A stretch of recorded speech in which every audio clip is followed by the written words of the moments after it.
जय हिंद।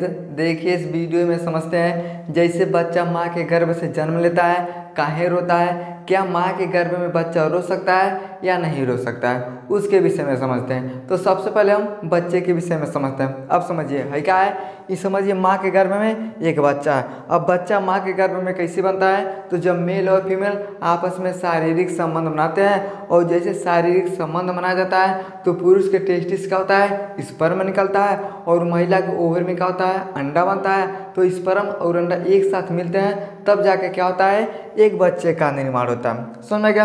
अब हम ये समझते हैं ये रो सकता है माँ के गर्भ में कि नहीं रो सकता। अब ध्यान समझिएगा, 28 सप्ताह यानी 7 महीने में बच्चा रोने जैसा व्यवहार कर सकता है। अब आप कहिएगा कि रोने जैसा व्यवहार का मतलब क्या होता है भैया, तो एक बात बताइए, जो चीज़ हम नहीं समझ सकते हैं, नहीं सुन सकते हैं, हम कैसे आपको बता देंगे कि सही बात है भैया रोएगा कि नहीं रोएगा।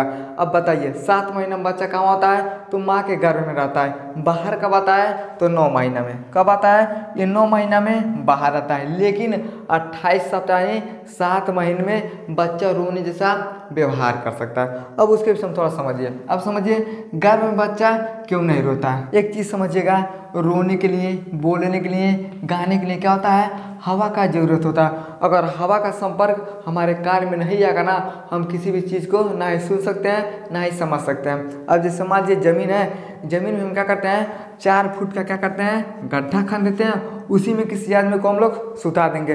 और जैसे सुताएंगे ऊपर से माटी चढ़ा देंगे, ये बेचारा बोलेगा सुनाई नहीं करेगा। काहे नहीं सुनाएगा भैया, क्योंकि जब बोलेगा ना इसका हवा का संपर्क हमारे कानों तक नहीं जाएगा, जिसके कारण हम नहीं सुन पाएंगे। घर में देखिएगा, घर में जब शीशा लग जाएगा ना, शीशा के उस बगल अब रहिएगा, बोलिएगा, आवाज़ भी नहीं सुनाई देता। काहे नहीं सुनाई देता है, क्योंकि खिड़की के अंदर से जब आदमी बोलता है हवा का संपर्क हमारे कानों तक नहीं आ पाता है, जिसके कारण हम नहीं सुन पाते हैं। तो देखिएगा होता क्या है, रोने के लिए, बोलने के लिए, गाने के लिए क्या होता है, हवा का ज़रूरत होता है। अब हम रोने लगेंगे, अरे बाप बाप, अरे माई माई, हमारे चाचा बुढ़ा गई ना, तो समझिए अगला आदमी कैसे सुनेगा, जब तक हवा के संपर्क में नहीं रहेंगे तब तक नहीं सुन पाएगा।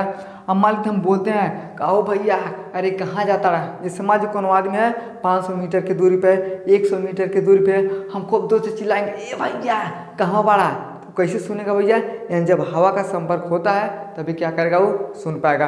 अगर हम ज़मीन के नीचे से बोलेंगे, चाहे बंद कमरे में बोलेंगे, वो बेचारा नहीं सुन पाएगा। उसी तरह से भैया गाने के लिए, जैसे मान लीजिए कोई भी आदमी है खूब बढ़िया क्या करता है, गाना गाता है, जब तक हो ये चांदनी रात देता है हर कोई साथ, मगर तुम अंधेरों में ना छोड़े ना मेरा हाथ। तो हम कैसे भैया गा रहे हैं, तो आदमी कैसे सुन रहा है, यानी हवा का बीच में क्या होता है, संपर्क होता है। अगर हवा नहीं रहेगा हम कुछ भी नहीं कर सकते हैं, बोलेंगे तो कोई आदमी नहीं सुन पाता है। तो सब क्या होता है भैया, हवा करवाता है। अब आप बताइए माँ के गर्भ में ये जो बच्चा होता है ये क्या होता है, गर्भ में ढका होता है। किससे ढका होता है समझिए, लेकिन जो बच्चा होता है ये फ्लूइड से ढका होता है। उस फ्लूइड को हम क्या बोलते हैं, इम्यूनिटी क्या होता है, फ्लूइड होता है, एक झिल्ली होता है। अब समझिए ऊपर से क्या हो गया, ये इम्यूनिटिक फ्लूइड हो गया। क्या हो गया भैया, ये इम्यूनिटिक फ्लूइड हो गया। अब जैसे मान लीजिए जैसे बच्चा जन्म लेता है ना, तो देखिएगा ऊपर का एक पन्नी टाइप का रहता है, उस पन्नी वाला जो झिल्ली होता है उसमें क्या बोलते हैं, इम्यूनिटिक फ्लूइड बोलते हैं। गाय बच्चा देती है, भैंस बच्चा देती है, तो जैसे बच्चा बाहर आता है एक झिल्ली से ढका होता है, तो हम लोग क्या करते हैं, झिल्ली को एकदम साफ सुथरा करते हैं। उसी तरह से माँ के गर्भ में जो बच्चा होता है इम्यूनिटिक फ्लूइड से ढका होता है, जिसके कारण अगर बेचारा रोबो करेगा तब वो हमें नहीं सुनाई देगा। काहे नहीं सुनाई देगा, क्योंकि इसका हवा का संपर्क हमारे पास नहीं आ पाता है, जिसके कारण हम नहीं सुन पाते हैं। समझ में गया। अब समझिएगा फेफड़े में हवा नहीं होता है, बच्चा नहीं रो पाता है। तो सबसे बड़ा चीज़ क्या भैया, तो हवा होता है। अगर ये बेचारा रोइबो करेगा तो किसको पता है रो रहा है कि नहीं रो रहा है। लेकिन एक चीज़ तो क्लियर होगा भैया, ये गर्भ में केवल बच्चा रोने जैसा व्यवहार कर सकता है लेकिन रो नहीं सकता है। काहे नहीं रो सकता है, हर एक चीज़ का होता है हवा, हवा इसके फेफड़े में नहीं होता है। अब जब तक बच्चे के फेफड़े में हवा नहीं रहता है तब तक ही नहीं रो पाएगा। अब मान लीजिए हम है भैया, अगर हमारे अंदर हवा नहीं जाएगा ना तो सांसों नहीं ले पाएंगे। जैसे मान लीजिए हम सांस लेना चाहते हैं, फेफड़ा नहीं काम करेगा तो आदमी बेचारा सांस नहीं ले पाएगा। कितना लोग यह समझते हैं हम जब सांस लेते हैं तो नाक और मुख से लेते हैं, 100% गलत है। गलत का है, क्योंकि हम हवा जैसे हमारे फेफड़े में जाता है तब हमारा फेफड़ा ऊपर नीचे होता है, तब जाके हम क्या करते हैं, सांस को लेते हैं। तो जो नाक होता है, मुख होता है, हवा लेने का एक माध्यम होता है, लेकिन हम सांस किससे लेते हैं, तो फेफड़ा से लेते हैं। अब फेफड़ा रोक के सांस लीजिएगा तो सांस नहीं ले पाइएगा। उसी तरह से फेफड़े में हवा नहीं होता है, जिसके कारण बच्चा नहीं रो पाता है। समझ में गया, यानी हवा रहेगा तभी आप रो सकते हैं। इतना वो समझ में गया। आखिर बच्चा काहे नहीं रो पाता है, क्योंकि फेफड़े में हवा नहीं रहता है, जिसके कारण ये नहीं रो पाता है। अब समझिए जन्म लेते ही क्यों रोता है। एक चीज़ तो आपको समझ में आएगा भैया, अगर जब तक हवा नहीं रहेगा ना ही हम बोल सकते हैं, ना ही गा सकते हैं, ना ही सुन सकते हैं, ना ही सांस को ले सकते हैं। अब जब हवा ही नहीं रहेगा, आदमी बेचारा जब सांस नहीं लेगा, जब सांस नहीं लेगा तो रोएगा गाय का घास पर जाइए मर जाएगा। लेकिन जैसे माँ के गर्भ से बच्चा जन्म लेता है, ये रोने लगता है। क्या करता है, क्या क्या क्या करता है, रोता है। काहे रोता है, समझिए बच्चा खुद से क्या करता है, तो सांस लेता है। अब जैसे सांस लेता है तब जाके रोता है, क्योंकि उसको क्या होता है, तो तकलीफ होता है। अब तकलीफ क्या होता है उसके विषय में थोड़ा समझते हैं। अब समझिए है क्या बाबू, माँ के गर्भ में बच्चा है, हाई क्या है, इसे हम बोलते हैं अम्बिलिकल कार्ड।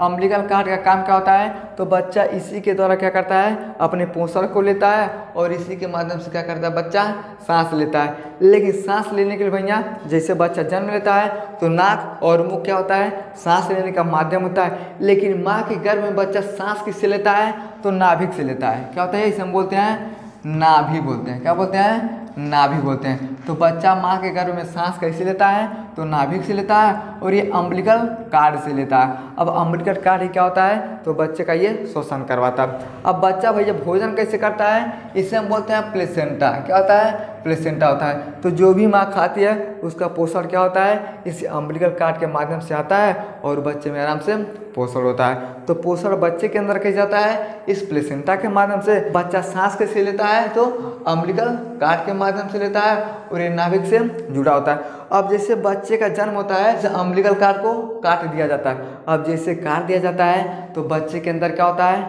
फ्लूइड होता है। अब जैसे फ्लूइड होता है तो जब बच्चा रोता है ना तो बड़ी तकलीफ होता है, कहता है अरे बाप बड़ी तेज कहर कहर की रोता है। तो कहाँ रोता है, यानी जैसे अम्बिलिकल कार्ड को काटा जाता है तो बच्चा अब खुद से सांस लेता है। अब जब खुद से सांस लेता है तो बड़ा तकलीफ होता है, जिसके कारण जन्म लेते ही तुरंत क्या करता है, बच्चा रोता है। अब ऐसा थोड़ी ना है कि बच्चा जन्म लेगा तो 10 दिन के बाद रोएगा, जैसे जन्म लेता है तुरंत रोने लगता है। काहे रोता है, इसी अम्बिलिकल कार्ड को काट दिया जाता है। इतना हमको समझ में गया कि जन्म लेने के बाद बच्चा काहे रोता। अब हम ही समझते हैं अगर बच्चा नहीं रोता है तब क्या होता है। समझिए बर्थ एस्फीसिया हो जाता है, ये बीमारी हो जाता है, जान भी जा सकता है। अगर बच्चा जन्म लेते समय नहीं रोता है तो बच्चा का जान भी जा सकता है। ब्रेन में ऑक्सीजन नहीं जाता है, और जब ऑक्सीजन नहीं जाता है तो बच्चा बेचारा वैसे नहीं रो पाएगा।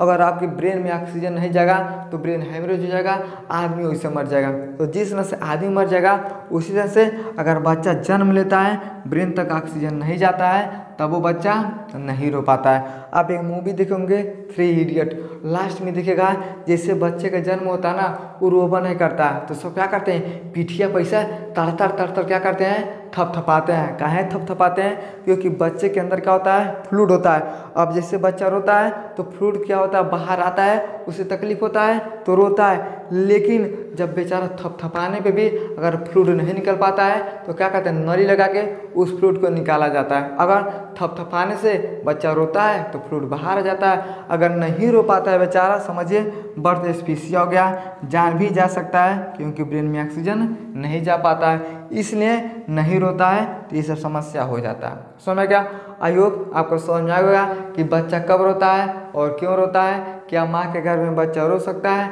कि नहीं रो सकता है, रोने जैसा व्यवहार करता है कि रो नहीं पाता है। समझ में गया, आई होप आपको समझ में आ गया।